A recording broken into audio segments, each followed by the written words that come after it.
ఇదిగో రోజా, నువ్వు అడిగిన చీర తీసుకొని వచ్చాను. నువ్వు సంతోషంగా ఉండటం నాకు ముఖ్యం, తీసుకో అని అనగానే ఇక ఆ చీరను చూసిన రోజా చాలా సంతోషంగా ఫీల్ అవుతూ ఉంటుంది. మనం ఇక్కడే ఉంటే అమ్మకు అనుమానం వస్తుంది, మనం ఇక్కడి నుండి వెళ్దాం పదా అని విధంగా అంటూ వెళ్తూ ఉండగా చామంతి, నువ్వు ఇక్కడే ఆగిపోయావేంటి, నేను కూడా వస్తాను పెదబాబు గారు, మీరు వెళ్ళండి అని అనగానే ఇక నీకు నచ్చినట్టుగా ఈ చీరను నువ్వు డిజైన్ చేసుకో రోజా అని అంటూ ఇక వెంటనే ప్రేమ్ని తీసుకొని అరుణ్ అక్కడి నుండి వెళ్తూ ఉంటాడు. ఇక మరోవైపు అసలు నువ్వు ఎందుకు ఇలా చేస్తున్నావు అని అంటూ ఉండగా ఎవరైనా వింటారేమో అనుకొని వెంటనే గడిపెట్టేస్తుంది. చెప్పక్క, ఎందుకు ఇలా చేస్తున్నావు, అయినా ఈ విషయం అమ్మగారికి తెలిసిందంటే అప్పుడు నీ పరిస్థితి ఎలా ఉంటుందో నీకు అర్థమవుతుందా, నేను ఎంత చెప్పినా కూడా నువ్వెందుకు ఇలా మొండిగా వ్యవహరిస్తున్నావో నాకు అర్థం కావట్లేదు. ఏంటి, నేను ఒక యువరాణిని, నేను దక్కాలంటే చాలా కష్టపడాలి. అరుణ్ ఇప్పుడు అదే చేస్తున్నాడు. ఏంటి యువరాణి, నువ్వు యువరానివా, అయినా ఏంటక్క మన పరిస్థితులు ఏంటి, మనం ఎలా ఉన్నామో తెలుసు కదా, ఎందుకు ఇలా మాట్లాడుతున్నావు, ఆ అమ్మగారు ఏదైనా చేశారంటే ఇక ప్రాణాలకే ప్రమాదం, నేను నీ గురించి ఆలోచిస్తున్నానక్క, ఇలా ఎందుకు నువ్వు మొండిగా వ్యవహరిస్తున్నావో నాకు అర్థం కావట్లేదు. ఏంటి ఎప్పుడు నాకు ఏదో ఒకటి చెప్తూ ఉంటావేంటి, నేను సలహా ఇస్తున్నానక్క, నీ మంచి కోసమే ఆలోచిస్తున్నాను, నువ్వు నాకు ముఖ్యం కాబట్టి అవసరం లేదు, అయినా నాకు అరుణ్ ముఖ్యం, ఈ ఇంటి కోడలిగా నేను అడుగు పెట్టాలి, తనకు జరగాల్సినవి నాకు జరగాలి, కానీ నువ్వు ఈ లోపల ఉండి అది కావాలి ఇది కావాలి అంటూ అడుగుతున్నావు, కానీ ఎంత కష్టపడుతున్నామో నీకు తెలిసి కూడా ఎందుకు ఇలా చేస్తున్నావక్క, నేను ఈ రూమ్లో ఉండి ఎంత కష్టపడుతున్నానో మీకేం తెలుసు, అయినా ఈ ఇంటి కోడలిగా జరగాల్సిన హక్కు అర్హతలన్నీ తనకిలా జరుగుతాయి, నాకు జరగాలి, అందుకే నేను అరుణ్ని తనకేం చేస్తుందో నాకు కూడా అలాగే జరగాలని నేను అంటున్నాను, ఇందులో తప్పేముంది, అయినా ప్రతిసారి నన్ను కోప్పడుతూ మాట్లాడతావేంటి, నువ్వు ఇలా నాకు ఉచితమైన సలహాలు ఇవ్వడానికి చెప్పడానికి రావాలనుకుంటే రావద్దు, ఇంకెప్పుడు కూడా నువ్వు నా రూమ్లోకి రాకుండా నేను చేస్తాను, ఇలాంటి సలహాలు ఇస్తే మర్యాద ఉండదు, అర్థమవుతుందా, నేనేం చేయాలో నాకు బాగా తెలుసు, నేను అరుణ్ని ప్రేమిస్తున్నాను, అలాగే నన్ను అరుణ్ కూడా ప్రేమిస్తున్నాడు, మా ఇద్దరికి లేని బాధ నీకేంటో నాకు అర్థం కావట్లేదు, అరుణ్ నా కోసం ఏదైనా చేస్తాడు, నాకు ఆ నమ్మకం ఉంది అని విధంగా అంటూ ఉంటే ఇక నువ్వు మారవక్క అని అంటూ కోపంగా ఇక రూమ్ నుండి బయటికి వెళ్తూ ఉంటుంది చామంతి.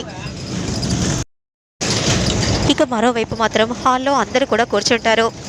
బావా, ఇదిగో బావా స్వీట్ తిను బావా అని అంటూ వెంటనే జగదీష్ స్వీట్ని తినిపిస్తూ ఉంటే అప్పుడు వెంటనే నేను స్వీట్స్ తినను అని హర్ష అంటూ ఉంటే, ఏంటండి మీరు అన్నయ్య తినిపిస్తున్నప్పుడు స్వీట్ తినండి అని అనగానే వెంటనే తింటూ ఉంటాడు. అప్పుడు వెంటనే రమాదేవి నిలబడగానే, ఇదిగోండి వదిన మీరు కూడా తినండి అని అంటూ తినిపించబోతూ ఉండగా, అమ్మ నేను అత్తయ్యకి నేను తినిపిస్తాను ఇలా ఇవ్వమ్మా అని అంటూ ఉంటే, నువ్వు నీ భర్తకి తినిపించవే, నేను వదినకి నేను తినిపిస్తాను, వెళ్ళవే వెళ్ళు అని అనగానే వెంటనే భ్రమణ చెప్పగానే దీక్ష వెళ్ళి లడ్డు తీసుకొని అరుణ్ పక్కన కూర్చుంటుంది. అరుణ్ మాత్రం చాలా విసుగు పడిపోతూ ఉంటాడు. అదంతా కూడా ప్రేమ్ దూరం నుండి చూస్తూ ఉంటాడు. ఇదిగో వదిన అని అంటూ వెంటనే అలా తినిపిస్తూ ఉంటుంది భ్రమర రమాదేవికి. బావా ఇదిగో బావా తిను బావా అని అంటూ ఉంటే తినకుండా అటు ఇటు చూస్తూ ఉంటాడు. ఏంటల్లుడు గారు అలా సిగ్గుపడుతున్నారేంటి, పెళ్ళయ్యాక ఒకరికొకరు తినిపించుకుంటారు, ఇప్పుడు అందరు ఉన్నారని అల్లుడు గారు సిగ్గుపడుతున్నారేమో అని భ్రమర ఈ విధంగా అంటూ ఉంటే అప్పుడు వెంటనే ఏంట్రా ఏం చూస్తున్నావు, దీక్ష తినిపిస్తున్నప్పుడు తినాలి కదా, ఈరోజు నోటిని తీపి చేయాలని ఇలా ఈ కార్యక్రమం ఏర్పాటు చేశాము అని చెప్పగానే ఇక వెంటనే దీక్ష తినిపించగానే ఇక తింటూ ఉంటాడు. ఇక అదంతా చూసిన దీక్ష కూడా చాలా సంతోషపడిపోతూ ఉంటుంది. ఇక వెంటనే అక్కడి నుండి లేచి అరుణ్ వెళ్ళిపోతూ ఉంటాడు. అప్పుడు వెంటనే జగదీష్ మాత్రం రమాదేవి దగ్గరకు వచ్చి ఇలా చెప్తూ ఉంటాడు, అక్క చెల్లెమ్మ నీతో ఒక ముఖ్యమైన విషయం మాట్లాడాలి. ఏంటన్నయ్య, ఏంటో ముఖ్యమైన విషయం నాతో మాట్లాడాలి అంటే అల్లుడు గారి గురించి. అల్లుడు గురించా? ఏమో అల్లుడు గారు కాస్త అయిష్టంగా ఉన్నట్టుగా అనిపిస్తున్నారు చెల్లెమ్మ, ఈ పెళ్ళి ఇష్టం లేదేమో, అంటే అలా అని అనట్లేదో, తన మనసులో వేరే ఇంకెవరైనా ఉన్నారేమో అని అనిపిస్తుంది. ఆ రోజా బయటుండి ఏమైనా చేస్తుందేమో అని అనిపిస్తుంది చెల్లెమ్మ. నా కొడుకు అలాంటి వాడు కాదు. ఇప్పుడే నేను మీ ముందే వాడిని పిలిచి మాట్లాడతాను అని అంటూ అరుణ్ అరుణ్ అని రమాదేవి పిలవగానే ఇక వెంటనే క్రిందికి వస్తాడు. ఏంటమ్మా, ఈ అమ్మ మాట నీ మాట ఒకటే అని నేను అనుకుంటున్నాను. నీ మనసులో ఆ రోజా లేదని, ఈ పెళ్ళి నువ్వు ఇష్టంగానే చేసుకుంటున్నావని వీళ్ళందరి ముందు నువ్వు చెప్పరా? ఈ అమ్మ మాట నీ మాట ఒకటే అని అందరి ముందు చెప్పు. ఎందుకంటే నీ గురించి ఏమేమో మాట్లాడుతున్నాడు, అవన్నీ కూడా వట్టి మాటలే అని నీ నోటి నుండి నువ్వు చెప్పరా అని అని రమాదేవి అంటూ ఉంటుంది. అప్పుడు వెంటనే ఏం చెప్పాలో అర్థం కాక అలానే చూస్తూ ఉంటే, ఏంటల్లుడు గారు అలా మౌనంగా ఉన్నారేంటి, చెప్పండి, ఏంట్రా అలా ఉన్నావేంటి, త్వరగా చెప్పు అని రమాదేవి అడుగుతూ ఉంటే అప్పుడు వెంటనే ఏం సమాధానం చెప్పాలో అర్థం కాక అలాగే చూస్తూ ఉంటారు. అన్నయ్య, నా కొడుకు గురించి నాకు బాగా తెలుసు. ఎందుకంటే నేనేది చెప్తే అదే చేస్తాడు. అలా కాదు కూడదని మనసులో ఏదైనా పెట్టుకొని బయటికి వేరేలా ఉంటే మాత్రం ఇక ఈ రమాదేవి ఉండదు. ఎందుకంటే నేను చెప్పిందే చేస్తాడు, వింటాడు అన్న నమ్మకంతోనే ఉన్నాను. ఎందుకంటే ఈ రమాదేవి పరువుకు ప్రియారిటీ ఇస్తుందని తెలుసు. కాదు కూడదని ఏదైనా చెయ్యాలని చూస్తే మాత్రం ఇక ఆఖరి చూపులే ఉంటాయి అని ఈ విధంగా అనగానే ఇక వెంటనే అరుణ్ ఏం సమాధానం చెప్పాలో అర్థం కాక అక్కడి నుంచి వెళ్ళిపోతూ ఉంటాడు. ఇక మరోవైపు చామంతి ఒక్కసారిగా షాక్ అయిపోతుంది. ఇక జగదీష్ రూమ్లో కూర్చొని దీర్ఘంగా ఆలోచిస్తూ ఉంటాడు.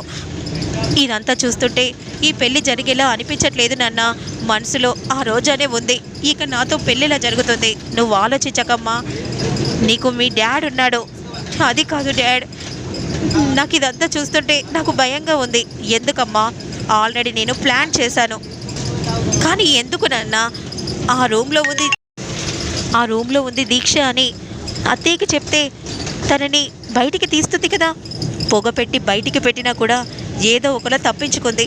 అలాంటప్పుడు మనం దొంగల్లా మారడం ఎందుకు? అందుకే చెప్పట్లేదు వాళ్ళు ఏదో ఒకటి చేస్తారని.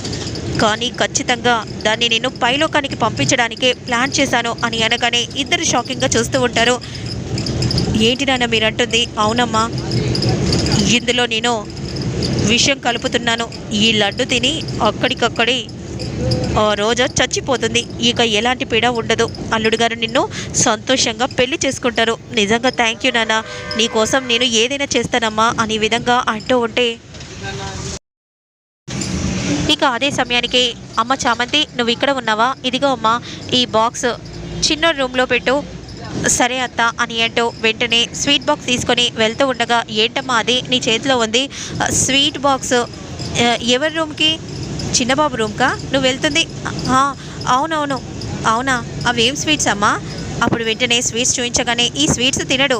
ఇదిగో చిన్నబాబుకు ఈ స్వీట్స్ అంటేనే ఇష్టం, ఈ స్వీట్స్ తీసుకెళ్ళు అని అంటూ ఆ చామంతి చేతిలో ఉన్న స్వీట్స్ని లాక్కుంటాడు జగదీష్. ఇవి తినడమ్మా, ఇవి నాకు చాలా బాగా ఇష్టం. ఈ మైసూర్ లడ్డులు చాలా ఇష్టంగా తింటాడు చిన్నబాబు, ఇవి తీసుకెళ్ళు అని అనగానే రూమ్లోకి తీసుకెళ్ళగానే, ఏంటి మళ్ళీ ప్రవచనాలు బోధించడానికి వచ్చావా? కాదు, బాక్స్ ఇవ్వడానికి వచ్చాను అని అంటూ అక్కడి నుండి వెళ్ళిపోతూ ఉంటే ఇక వెంటనే స్వీట్ బాక్స్ పట్టుకొని చూస్తూ ఉంటుంది. నా కోసం రావాలి కదా, నా కోసం ఇవి తినిపించాలి అని అనుకుంటూ ఉండగా అంతలో అరుణ్ వస్తాడు. ఈ లడ్డులను ఎప్పుడెప్పుడు నీకు రుచి చూపిద్దామా అని ఎదురు చూస్తూ ఉన్నాను. అంతలోనే నువ్వు వచ్చేసావు అరుణ్ అని అనగానే వెంటనే లడ్డుని తీసుకొని అలా రోజాకు తినిపించబోతూ ఉంటాడు. మరి ఆ తర్వాత ఏం జరుగుతుందనేది మళ్ళీ నేను నెక్స్ట్ వీడియోలో అప్లోడ్ చేస్తాను.